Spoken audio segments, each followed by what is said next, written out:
কামড়াচ্ছ কেন শোনা?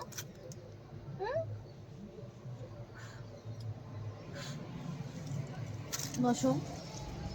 তুমি তো আমার শোনা, তুমি শোনা না? তুমি শোনা তো? শোনা কামড়াই কেন? বসো বসো। হ্যাঁ, কি হলো? তুমি কামড়ারো কেন শোনো সকাল সকাল? হ্যালো, কামড়ারো কেন?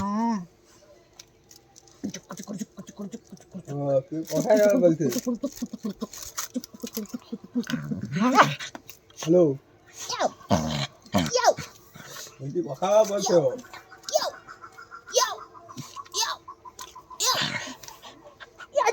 হ্যাঁ,